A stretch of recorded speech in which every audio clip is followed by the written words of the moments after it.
Acum câteva luni începeam împreună o poveste despre niște semințe. Semințe vechi uitate într-o debara. Semințe pe care tatăl meu le păstrase cu grijă cu mulți ani în urmă. Semințe de 15 ani. Nu știam dacă mai sunt vii. Nu știam dacă vor mai încolți.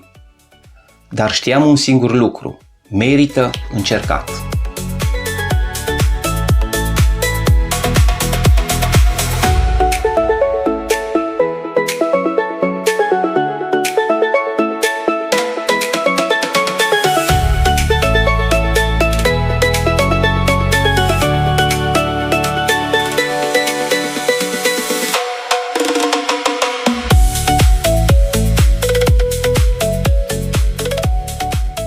Astăzi pot spune că acel experiment s-a încheiat, dar cel mai important decât orice, soiurile sunt salvate, semințele au fost salvate.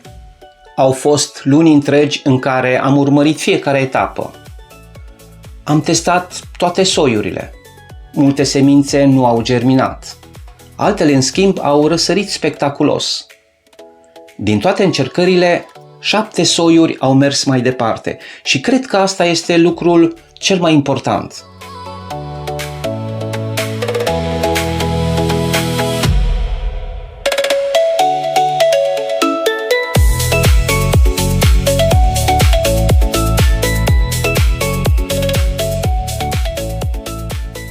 Astăzi nu mai vorbim despre semințe vechi.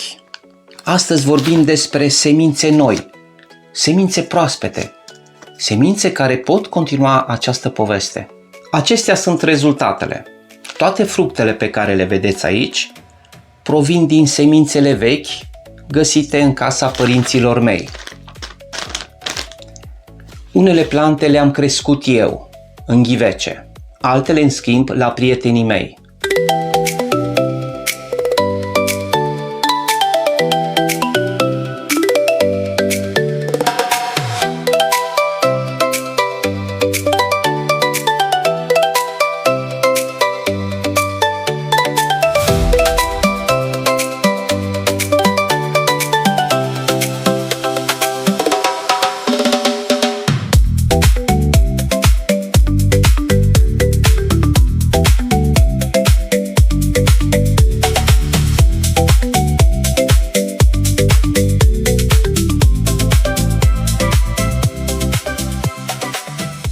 Am distribuit aproape 400 de răsaduri la mai bine de 10 persoane. A fost o alegere făcută intenționat. Nu vroiam ca viitorul acestor semințe să depindă de o singură grădină. Dacă într-un loc apărea grindină, o boală sau orice altă problemă, existau alte plante, alte locuri unde producția de semințe era asigurată. Și cred că asta a fost una dintre cele mai importante decizii pe care le-am luat. Mulți m-ați întrebat cum păstrez semințele. Procedeul meu este foarte simplu. Ori de câte ori consum o roșie coaptă și sănătoasă, separ semințele de pulpă, le pun într-o sită deasă și le limpezesc bine cu jet de apă. După ce au fost limpezite, le așez pe hârtie de copt. Hârtia de copt am ales-o pentru că este antiaderentă, iar atunci când se usucă, se desprind foarte ușor. După ce s-au uscat, după 2-3 zile, acele semințe le pun în pliculețe. Pe acele pliculețe scriu soiul și data când a fost recoltat. Este un procedeu simplu, dar care vă va ajuta în viitor. Atunci când avem data scrisă și soiul, nu mai avem niciun dubiu în privința a ceea ce se află în acel pliculeț. Nu le usuc niciodată la soare. Prefer un loc umbros și o temperatură normală. După ce au fost uscate și puse în aceste pliculețe, le mai las așa vreo 2-3 săptămâni. După ce a trecut acea perioadă de 2-3 săptămâni, ori le pun într-o pungă sigilată, ori exact cum făcea tatăl meu, într-un borcan perfect curat și uscat, iar aici pot să stea pentru ani de zile. Gândiți-vă că aceste semințe încă au germinat după 15 ani, Eu cred că este un procedeu simplu și sigur. Pentru mine, aceste semințe nu reprezintă doar câteva soiuri de roșii. Ele reprezintă o parte din istoria familiei mele. Roșii mici, rotunde. Roșii mici, plate. Roșii crețe. Roșii roz în formă de inimă. Roșii rotunde mari. Inima de bou. Și nu în ultimul rând, roșii 800 ardai. De ce 800? Pentru că majoritatea fructelor cântăresc 800 de grame. Tatăl meu ținea foarte mult la acest soi și vreau ca acest soi să meargă mai departe.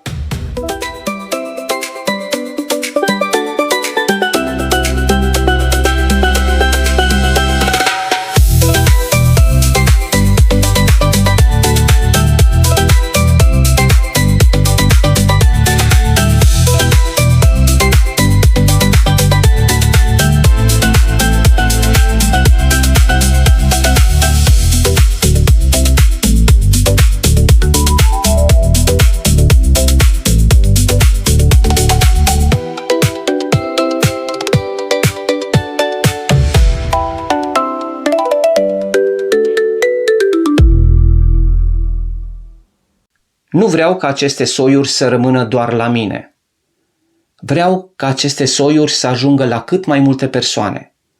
Semințele tradiționale prind valoare atunci când sunt dăruite, când circulă, când sunt date mai departe, de la o gospodărie la alta.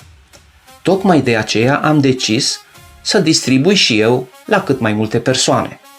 Mi-ar plăcea ca peste câțiva ani cineva să spună: cultiv și eu roșii 800 ardai. Atunci înseamnă că acest proiect nu a fost făcut în zadar. Înseamnă că aceste semințe au ajuns acolo unde trebuie. Tatăl meu ar fi mândru de asta. El oferea totdeauna semințe, răsaduri, la toate persoanele care îi solicitau aceste soiuri.